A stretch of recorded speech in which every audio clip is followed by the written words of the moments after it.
इकरारुल हसन ने जो घटिया और नाज़ेबा गुफ्तगू डॉक्टर जाकिर नाइक के बारे में की है, इसके लिए उनको बिल्कुल माफ़ी मांगनी चाहिए और ये पब्लिकली उनको माफ़ी मांगनी चाहिए। उसकी वजह ये है कि उन्होंने पब्लिकली डॉक्टर जाकिर नाइक जैसे बंदे, कोई आम बंदा तो नहीं है ना, ये किसी आम इंसान के बारे में बात नहीं कर रहे थे। एक इस्लामिक स्कॉलर है, सिर्फ पाकिस्तान में नहीं पूरी दुनिया के अंदर लोग उनको सुनते हैं और वो एक स्टेट गेस्ट हैं। और फिर वो जो बात कर रहे हैं, आप उनकी बात समझने की बजाय आप उन इतने घटिया तरीके से डिस्कशन का जो रुख है आप उनकी तरफ मोड़ दें। और बात करते हुए वो हंस भी रहे थे, उनके चेहरे के ऊपर जो है, पहली दफ़ा बिलीव मी इस बंदे का मैं इतना फ़ैन था, but I have lost all of the respect for him now. मुझे इतना जहर लगना शुरू हो गया है ना इसकी शक्ल। कहते हैं ना कि अल्लाह शक्ल पे आ जाता है। ये वाहिद वीडियो थी इकरारुल हसन की जिसको देखते हुए मुझे ऐसे लग रहा था इनके चेहरे पे ये चीज़ आ गई है। और उसी तरह से जैसे एक शैतानी एक इंप्रेशन होता है ना, कि वो ये बात करते हुए डॉक्टर जाकिर नाइक के बारे में हंस भी रहे थे। और इन्होंने बाय वर्ड्स, मैं ये आपको बता रहा हूँ, इन्होंने ये अल्फाज इस्तेमाल किए डॉक्टर जाकिर नाइक के बारे में कि इसका मतलब है डॉक्टर जाकिर नाइक जब किसी न्यूज़ एंकर को देखते हैं, जब किसी लड़की को देखते हैं, बच्ची को देखते हैं, तो उनके जहन में गंदे ख्यालात आते हैं। इन्होंने कहा इसका मतलब ये है।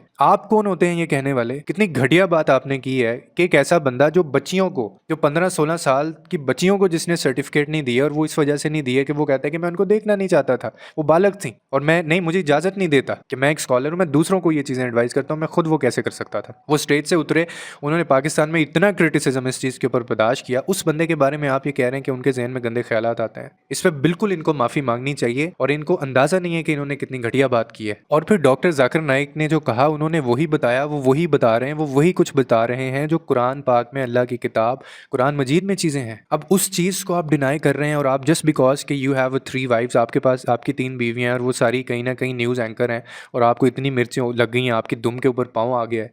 और ये सच है कि हिपोक्रेटिक जो सोसाइटी होती है वो एक ऑनेस्ट और स्ट्रेट फॉरवर्ड बंदा डाइजेस्ट नहीं कर पाती। और फिर आपने जो बात की है इसके ऊपर, तो इंडियंस भी जिनके बकौल आप लोगों को कि इंडियन में इनको बैन किया हुआ है, एक इंडियन लेडी का जो है, आप कमेंट किए ज़रा, मैं आपके सामने इसमें, ये हमारी वीडियो के नीचे एक कमेंट आया हुआ था, एक इंडियन है, वो इसके ऊपर क्या कहती हैं आप ज़रा ये सुन लें, आपको क्लियर हो जाएगी सारी चीज़ें कि आपने कितनी गिरी हुई बात की है। ये कॉमेंट आपके सामने है। अब ये कहते हैं कि अस्सलाम वालेकुम, I am from India, I know what is happening in Pakistan and even doctor Zakir Naik is aware that is why he is preaching such verses. The person you are saying, he is just acting for Western culture. Almost high profile people in Pakistan are following. He has much knowledge of Hinduism, Christianity, Judaism, every religion. That's why he has been banned in India. And you are aware what's happening in India because of his debates. A lots of Hindus were reverted to Islam, so our government was panic.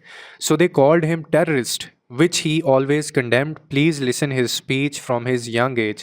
You will come to know about his capability. May Allah guide you people because Pakistan was made in the name of Islam. अब शर्म से डूब मरना चाहिए कि एक Indian lady जो है वो, या एक इंडियन जो है वो हमें बता रहा है कि ये जो डॉक्टर जाकिर नाइक बात कर रहे हैं ये बिल्कुल अकॉर्डिंग टू इस्लाम है और इंडिया के अंदर वो बता रहा है इसको क्यों बैन कर दिया गया। और ये सब कुछ ये करने से क्या हो रहा है, किसको खुश करने की हम लोग कोशिश कर रहे हैं? ऑफ कोर्स इंडिया को, वेस्टर्न कल्चर को, सिर्फ क्योंकि हमारी इतनी हिम्मत नहीं है और हमेशा यहाँ पे कोशिशें होती नहीं हैं उस कल्चर को जो है वो ज़िंदा रखने की। और ये जो लोग इस हक़ में बात कर रहे हैं उनका सीधा सीधा ये मतलब है कि वो ये चाहते हैं कि इस सोसाइटी के अंदर औरत जो है वो पर्दे के बिना घूमे, वो जैसे मर्ज़ी टाइट कपड़े पहने, वो गलियों में घूमे, वो बाल खुले छोड़े, वो दुपट्टा ना ले, वो अबाया ना ले, और वो आपके सामने जैसी मर्ज़ी बन संवर के बैठी रहे। और ये दैट इज़ टोटली नॉर्मल और इसको जनरलाइज़ किया जाए। ये वो लोग, मतलब वो ये चाहते हैं लोग जो कह रहे हैं, और इसका सीधा सीधा यही मतलब निकलता है। ये बिल्कुल वही बात है जैसे आप लोगों ने डॉक्टर जाकिर नाइक की बात का गलत मतलब निकाला है। और मैं आपको एक बात बताऊं कि जो हमारी सोसाइटी के अंदर या पूरी दुनिया में जो है वो 90% जो गुनाह है ना वो सिर्फ इस वजह से होते हैं कि आप अपनी आंखों की हिफाजत जब नहीं करते। 90% गुनाह जो है अपनी आंखों की हिफाजत ना करने की वजह से होते हैं या किए जाते हैं। अगर आप सिर्फ इस चीज़ के ऊपर अपना कंट्रोल रख लेना, नज़रें झुकाना सीख लें हम लोग, और इस तरह से आंखें फाड़ फाड़ के हम लोग देखना बंद कर दें, और या उन लोगों को भी जो लोग इस तरह की सोसाइटी में ऐसे घूमते हैं, कपड़े पहनते हैं, तो उस तरह की बात अगर हम लोग करना छोड़ दें या वो लोग ऐसा करना छोड़ दें, ये जो मेरा जिस्म मेरी मर्जी वाला जो एक कल्चर ये लेके आना चाहते हैं, जिसको जो है वो लिबरलिज्म का नाम दिया जाता है, जिसको आज़ादी का नाम दिया जाता है, ये कौन सी आज़ादी है? आपकी बेटी घर से निकले और आपसे ये आर्ग्यूमेंट करे कि मुझे जो है वो एक फ्रीडम चाहिए, फ्रीडम ऑफ चॉइस चाहिए। फ्रीडम ऑफ चॉइस किस चीज़ की है? कि मैंने दुपट्टा नहीं लेना, मैंने सर पे कपड़ा नहीं जो है वो डालना, मैंने पर्दा नहीं करना, मैंने इसी ड्रेस के अंदर जाना है, जस्ट बिकॉज के मेरे कोलीग्स बाहर सोसाइटी में सारे ऐसे घूमते हैं, सारे ऐसे फिरते हैं। जिसको नहीं देखना वो ना देखे, जिसको नज़र नीचे करनी है वो नज़र नीचे कर ले। तो इसका ये मतलब है। और ये